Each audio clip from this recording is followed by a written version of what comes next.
Hey everybody, this is Marilyn from tarotclarity.com and welcome back. I know I've been away for a while and I appreciate it if you've tuned in today. And today's video may be a little later than what you're accustomed. Some of you who have been following me for a while or invested in me, just that you follow my stories and stuff like that, may have realized that this July 19th, we had this big party for my husband's 80th birthday. Now bear in mind that his 80th birthday is not until January, but he wanted to have a birthday party for himself and he was afraid nobody would visit him in January because it's winter here at that time. So we did it in July and we had a great turnout. There were some people who didn't show, but the people who did show were definitely the people who were meant to be here with us. And I had so much social anxiety. I mean, for a year planning this party, every day I had a knot in my stomach because I have social anxiety. I mean, it's obvious to me anyway. And, I helped my children plan all their weddings and I was instrumental in helping them out. I mean, I married them. I'm a wedding officiant. I'm legally allowed to marry people, So I must have married a minimum of 400 couples in my career as a person who marries people, and although I didn't get involved in planning any of the strangers' weddings that I officiated for, just being part of a big group like that, despite it being exciting, there's a lot of loose ends and there's a lot of things that could go wrong, especially with this party that we were planning because my husband's lived all over the world and he's known people from all over the world and there's people that came from all over the world, and there was a lot of anxiety that the party was going to be good enough, or that the party was going to be good enough, that he'd have a good time. So I had a lot of stress on that. However, the party was great. I only took a few photographs. Mostly I took them of my children and my grandchildren, because we hired a photographer and a videographer to take care of the party and the speeches and all that kind of stuff. So that will come in the future on my Facebook page or whatever. But anyway, my husband had a great time. I had a great time. I'm not playing. I told him, I said, no more parties or big things, like social expectations on me for at least 6 months to a year. I don't want it. But it was definitely a good time. And boy, oh boy, I'm glad we had it. Now there's a lot coming up. I told you earlier, a couple weeks ago, I showed a deck that Marco sent me. It was the Bordoni Rivoltini, and included in that package there were 3 other decks, which I'm not at liberty to announce, and I still can't. I know Marco will be announcing one of the decks, I think either Tuesday or Wednesday, and because he sent Masha and I each a copy of that, we're the first 2 to have it, but Masha requested that she go first and that if I could go second, or if we could work something out, but I have no problem with that. We're different people, we have different deliveries, and that's fine. So she'll be showcasing the first deck, I think, on Wednesday. Now, Wednesday for her is different than Wednesday for me. I mean, Wednesday for her, which would seem like Thursday, would still be Wednesday for me, because I think we're really far apart. But I'll be releasing my video 24 hours after hers. And I don't want to say what the name of the deck is because I don't know if I'm even supposed to share that. But we'll both be doing a video on what Marco's new release. Before I get into the content of this video, I want to, how I like to revisit readings that I've done. And I don't remember if it was in December or January. I did a reading for myself for a year spread. And I was really focused on some of the cards, particularly for July, August, and September, because July would have been the month that I would have associated, since it was a personal spread, with my husband's party. And that car was, I'm not pulling it all out and doing it all over again, you know, to show you, because you guys probably aren't interested. But the deck I used was the Sarton, the Flamand deck, also by Marco. And the star card was July, which in retrospect, I should have realized that it was a great thing. And I think I did say, well, the star card is hopeful. It means it's probably a good thing. And it was a great party. But the two cards that came after, for August and September, kind of puzzled me. One, it was the Queen of Batons and the King of Cups.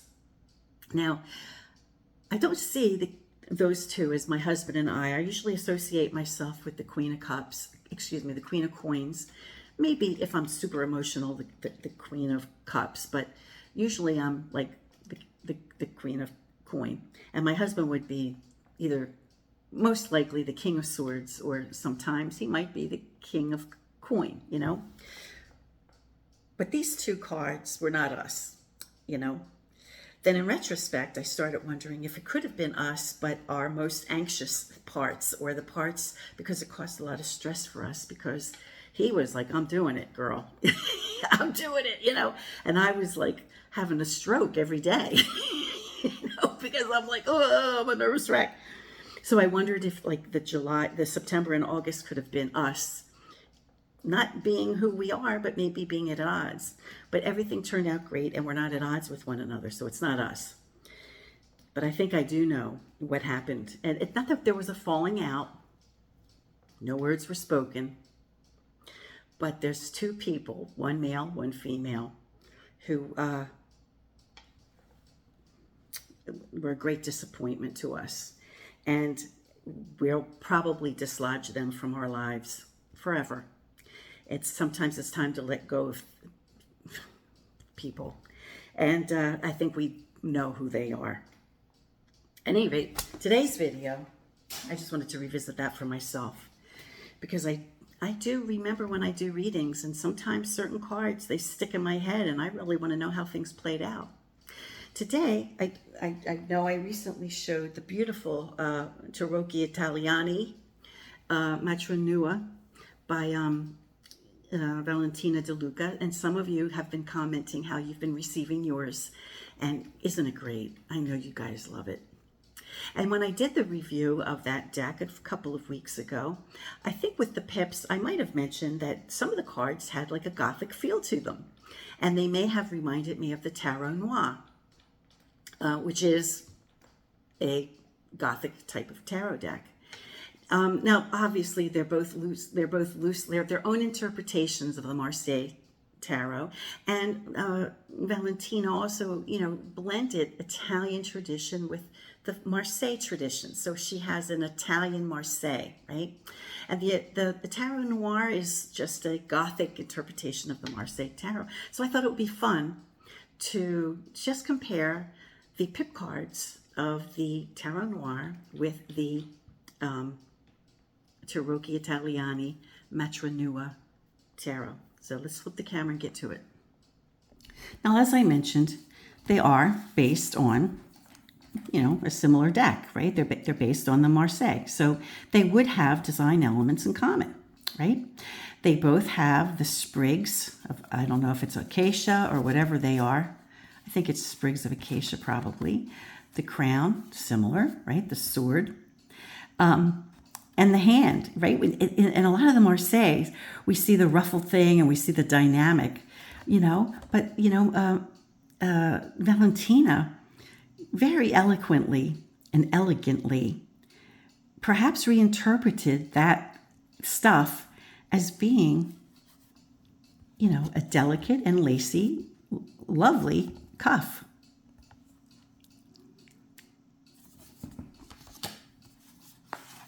Now, obviously, the design, you know, you have two swords and you have stuff in the middle. This is three. My apologies. I got it kind of confused. Here we go. So, you know, I won't have to repeat myself over and over, because I think suffice it to say, we realized that they were based on similar deck, right? Where they have the two swords, which are the what are those called? My brain, the words are escaping me right now. And we have a similar flower, and we have the beautiful floral, but we do see a difference, you know, that Valentina brought to these two swords, all the swords, where they have a sheath, right? They have a sheath. So she departed ways in that regard. And of course, the palette, the color palette of the noir is, you know, dark. It's gothic. We don't have that per se here. But you see how she really seems to be able to, like, we have, I guess, the fleur de lis. I don't know, is that a lily? I don't know what that is. Unfortunately, I'm not real well read on like flower references, but I think Valentina is. So whatever reference that is, I think she knew what it was, and whatever those are, I think she knows what they are. And so I think she gave us the real deal. Again, the difference, or the sheath, being present in this one. And a little bit of a difference with the, is like, I call it a hilt. It almost looks like a pomegranate. I don't know that that's what that is.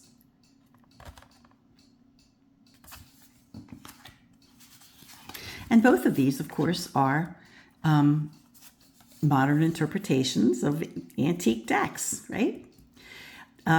This is a first edition. It came out in 2013, so I'm reasonably sure I got it when it first came out.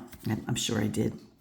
And of course, this is the first edition of Valentina's deck. She may have a few left over from the Kickstarter.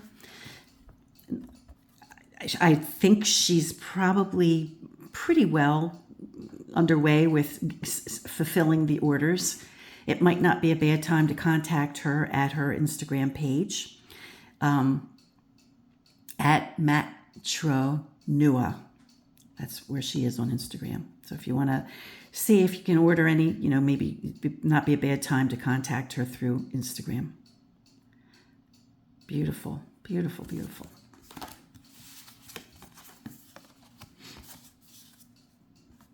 Okay, again, we have different hilts. We have the sheath on the swords here, but we have perhaps the real flowers and rather than the stylized ones.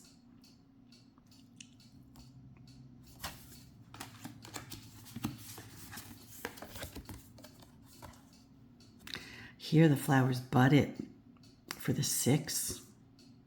Look how beautiful that is. And here we do have the more traditional ends, the more traditional swords that we would see in TDM.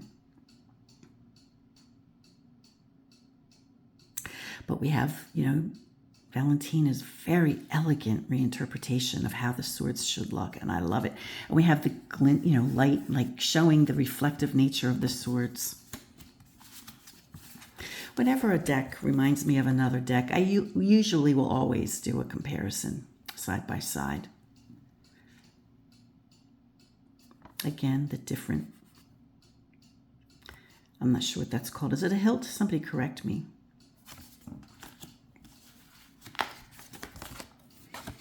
Again, respect with both to the shape or the flower that that's supposed to be.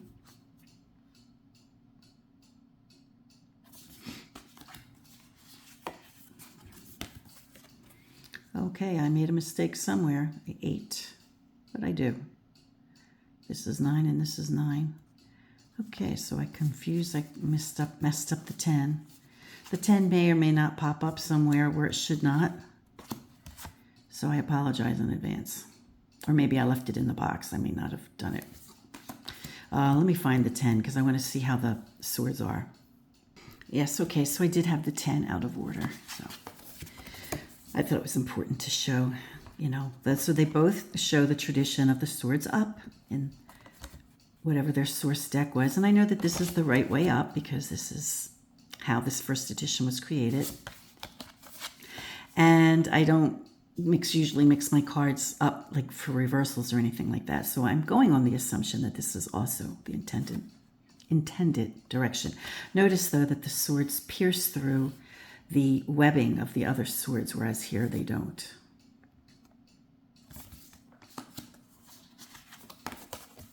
Now, in the traditional Tarot of Marseille, we do see this little thing that I always just assumed was probably water leaking from the chalice, you know, and apparently Valentina agreed. Now that we do associate it with the suit of cups, excuse me, with the element of water, and I do anyway. Not everybody does, but apparently so does Valentina, because we have the water coming and we also have the water in the background.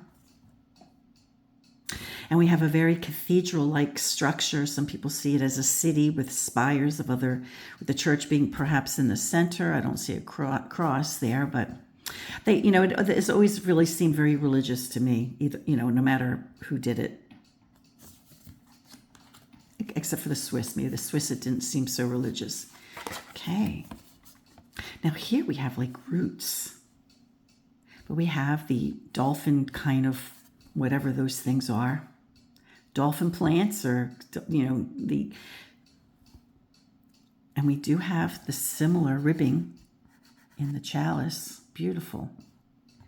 We do have this thing here, and then it comes down, but in this stage where we would see how Valentina would have finished the bottom, we have the identification.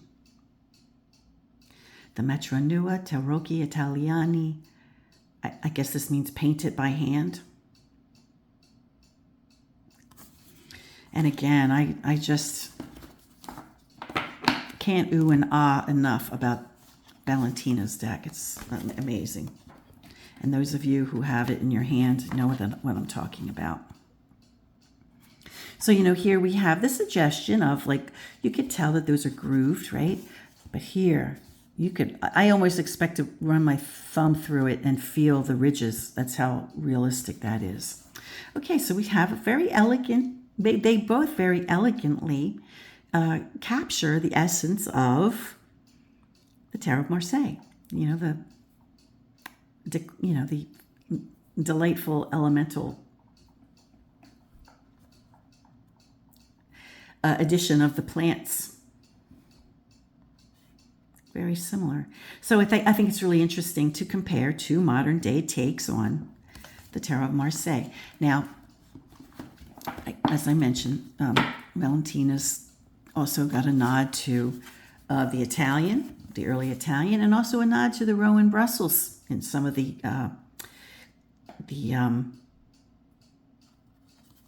Triumph cards.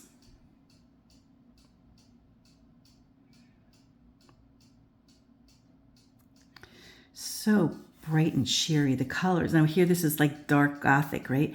But here it's so cheery. I think the cards in the Matronua that reminded me kind of Gothic of the Noir was the suit of batons. So we'll see more of it, I think, when we get to the suit of batons. Now here we have what, like a pineapple?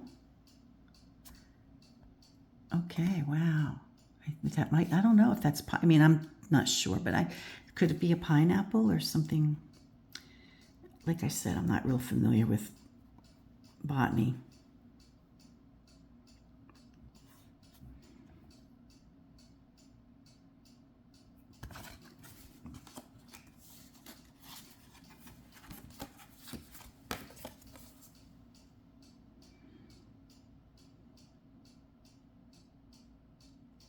So stylistically, I see some comparison. I see some similarities, rather. But as I keep mentioning over and over, it's not that unusual since they're both based on Tarot of Marseille. Even down to the little heart shape almost, you know, that we see down here. We have the extra little things that we don't have here.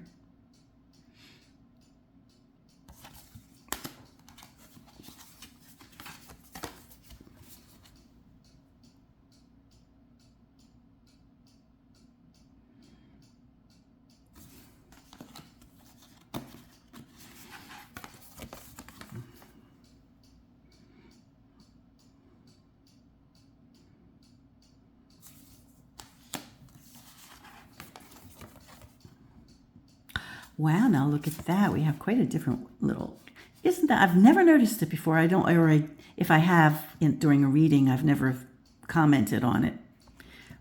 Like during a video. I don't think I ever have. Look at that. That's really interesting. And we know that's an embellishment that I don't think we've ever seen it in TDM. Okay, again, with this, you know, okay, we do have, right here, we do have an articulation of a cuff, but we still have that frenetic cloud or whatever that is. But Valentina just articulates it as a lovely, elegant cuff.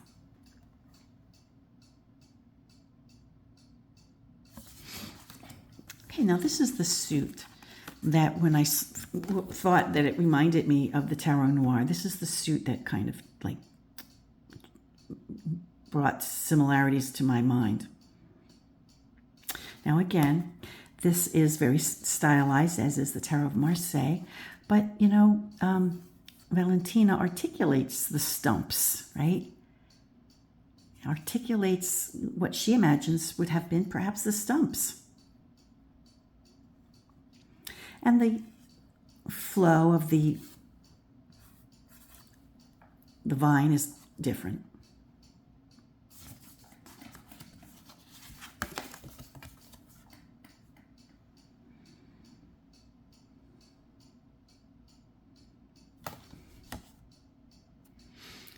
So we have dimension here. We have dimension here as well.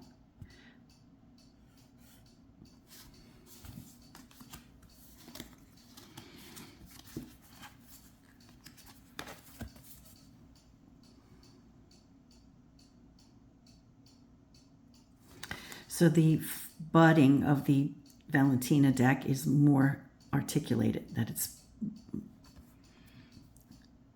blossomed more. At least the one on top.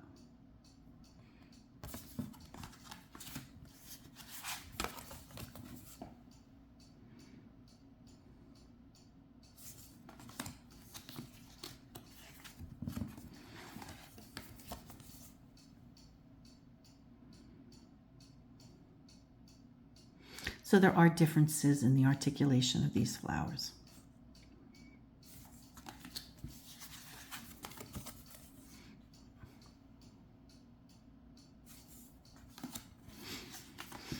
As we see here.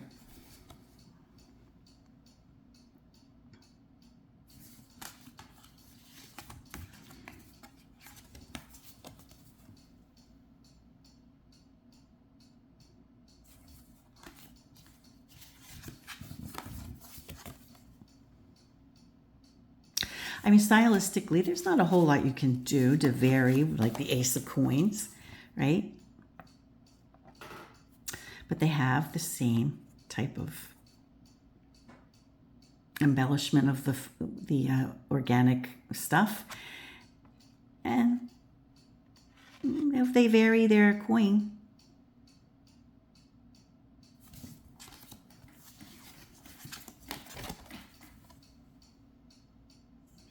Hackiere, 2012-2013.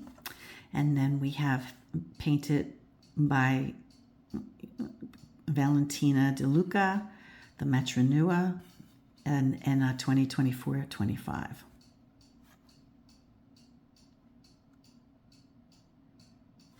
But again, you know, a nod to the same original sources.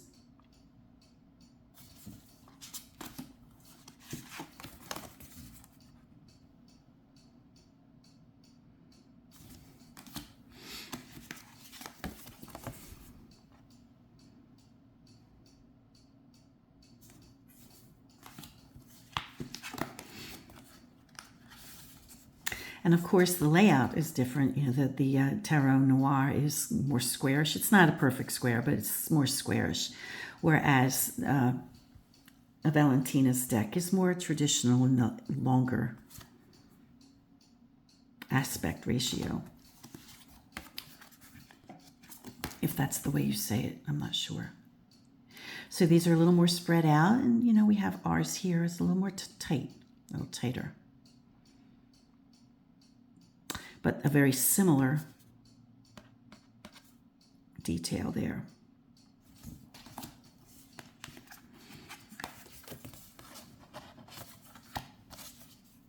So whereas Valentina's deck is not Gothic, you know, it's a misnomer to say it's Gothic, right?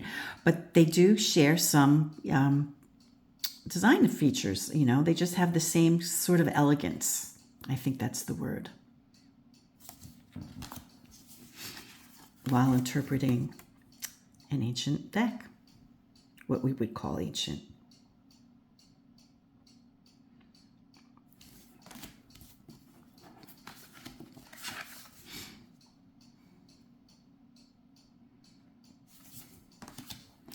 So I can't give enough praise for Valentina's deck, you know, and